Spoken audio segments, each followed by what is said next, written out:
I'm Sandy Deason. I'm here today to get smarter regarding software signatures. I'm here with Priya Wadhwa, a senior engineering manager here at Chainguard. Hi Priya, how are you? Hey Sandy, happy to be here. Thank you. And so how about tell me about software signatures? Sure. So you can kind of think of a software signature similar to how you would think of your own signature out here in the real world. So kind of out in the real world, if you have an important document, you might put your very unique signature on it to prove that you approve of it. Someone could come and take a look at that document. If they know what your signature looks like, they can tell, oh yeah, Sandy has approved this document and I trust Sandy, so this document must be legitimate. It's really similar for software as well. You can actually sign software using some really complex cryptographic algorithms that we won't get into right now, but you can sign software, thus approving that piece of software. And any end user who is trying to use that software can verify that the signature actually came from you. A cool thing about software signatures is that once you've signed a piece of software, you can also prove that that piece of software has not been altered. So say I give you my piece of software with my signature, you'll be able to verify that signature and that signature came from me. If someone else tries to give you a different piece of software along with my signature, you can actually prove that that piece of software has been altered and you know not to trust it. And so are there multiple ways to sign software? Yeah, there's a bunch of different ways you can sign software. So traditionally, you would use something called a key pair to sign software. So a key pair is a pair of keys. We don't really need to get too much into how they work because it's some very cool math. But the key pair is basically a private key and a public key. So I can sign my software with the private key, and that's how I generate a signature. And then you can verify the signature with the public key.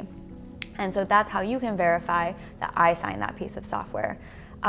It's pretty cool in terms of how it works, but there are some drawbacks. So first of all, I need to keep my private key safe. So every time I sign a piece of software, I need to have that same private key available so that you can be confident that everything is coming from me. If I lose that private key, it means that I've effectively lost my signature. And so you might not know that I've lost my signature. It might create kind of a complicated situation between us. The other thing that's challenging about private keys that you need to hold on to for a long time is that if they're stolen or copied, someone can pretend to be me. So if someone gets a hold of my private key, they can sign their own software and pass it on to you, and you wouldn't know if it was actually coming from me or from someone who had stolen that key. So how do you guard yourself against something like that? Totally. So Chainguard internally uses this method called keyless signing. It's kind of keyless in quotations because there are still private and public keys involved, but the cool thing about them is that you don't need to hold on to them for long periods of time anymore. So that risk of someone being able to steal it or copy it or for you to lose it is basically eliminated. The way that the keyless signing works is that instead of you holding onto the private key to prove your identity, you can actually prove your identity via signing in with your email address through a protocol called OpenID Connect. Basically, you sign in with your email address and you can use that to attach your identity to the piece of software that you're trying to sign. So now when you go and try to verify that software that I've given you, you can actually see my email address there. The idea is that it is easy to lose a private key, but it's hard to forget your email address password. Right. So the odds of something going wrong there are much lower. And so what are the other benefits of doing it that way? Are there other benefits? Yeah, so there are some other benefits. So the cool thing about keyless signing is that both humans and machines can do it. So I can sign a piece of software by signing in with my email address, and that's how I prove my identity. In a machine environment, if that environment supports that same OpenID Connect protocol, machines can also sign a piece of software. So this can be really useful if you're building software in a CI/CD system, something like GitHub Actions or in GCP. You can actually sign that piece of software from the build system itself. That way, the end user can not only see that the software was signed, but they could even trace it back to the exact GitHub repo and the exact workflow that it was built in. So are there tools that can make software signing easier? Yeah, definitely. So I actually have worked extensively on an open source project called Sigstore. The goal of Sigstore is basically to make signing software easy and free and accessible to everyone.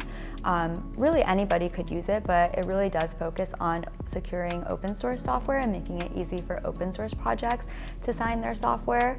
So what are some of the tools that are in Sigstore? So there are a bunch of tools in the Sigstore ecosystem, and the cool thing about Sigstore is it actually provides public services that can allow you to do keyless signing for free. So the core services are called Recore and Fulcio, and the Sigstore project basically runs them for everyone in the public to use. And then the tool that most people would be interacting with day to day is called Cosign. Okay. So that's a tool that you can use to sign your software. You can sign it either with the traditional key pair method we talked about before, or with the keyless signing method. And end users can use the same tool to actually verify that piece of software, figure out what identity is attached to it, and then decide if it's trustworthy. Thank you, Priya. Now I know more about software signing. But I have one more question for you. What is your favorite aquatic animal? So I went to the aquarium 2 days ago, and there was this penguin exhibit, and they were so cute and so friendly. So I'm gonna go with penguins. Thank you, Priya. Now you have gotten smarter in 5 minutes. See you next time.